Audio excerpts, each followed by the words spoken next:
আসসালামু আলাইকুম রহমতুল্লাহ। সম্মানিত প্রিয় ভাই বোনেরা, সবাই কেমন আছেন? আশা করি ভালো আছেন। আজকের ভিডিও হচ্ছে আমার ব্লগ। সেই ব্লগটা হচ্ছে আমি চন্দ্রা থেকে কালিয়াকৈর যাব। তো আপনারা দেখতে পাচ্ছেন আমি কিন্তু হেঁটে হেঁটে যাচ্ছি। কেন হেঁটে যাচ্ছি? আমি কবিরপুর থেকে চন্দ্রা পর্যন্ত এসেছি গাড়িতে। তারপরে এখন আর গাড়ি নেই, সমস্ত গাড়ি রিজার্ভ, কোনো গাড়ি লোকাল নেই, কালিয়াকৈরের গাড়ি লোকাল নেই।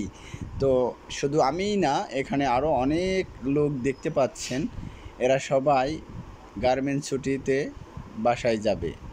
তো গার্মেন্টস ছুটি হয়ে গেছে, এখন যার যার বাসায় যাবে, ঈদ করবে, সেই জন্য গাড়ির জন্য দৌড়াইতেছে, কিন্তু গাড়ি পাচ্ছে না।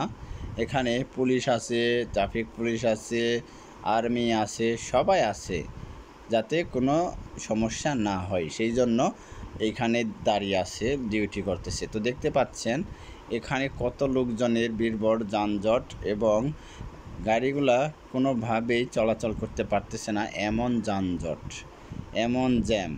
তো আমি যে কিভাবে কালিয়াকৈর যাব সেটাই আমি পরিকল্পনা করতেছি। আমি এখন হাঁটতেছি। তো হাঁটতে হাঁটতে কত দূর যেতে হবে তাও আমি জানি না। তো সবাই সাথে থাকবেন, সুস্থ থাকবেন। সবাইকে জানাই ঈদ মোবারক। আর আমার এই চ্যানেলে যারা নতুন আছেন তারা অবশ্যই আমার চ্যানেলটি সাবস্ক্রাইব করবেন, আর পাশে থাকার বেল আইকনটা অবশ্যই ক্লিক করে রাখবেন, যাতে নতুন নতুন ভিডিও আপলোড করার সাথে সাথে আপনাদের মাঝে পৌঁছে যায়। তো আপনারা দেখতেই পাচ্ছেন কতটা যানজট, কতটা জ্যাম। আমি এখানে এসেছি। তো আপনারা সবাই ভালো থাকবেন, সুস্থ থাকবেন, নিরাপদে থাকবেন।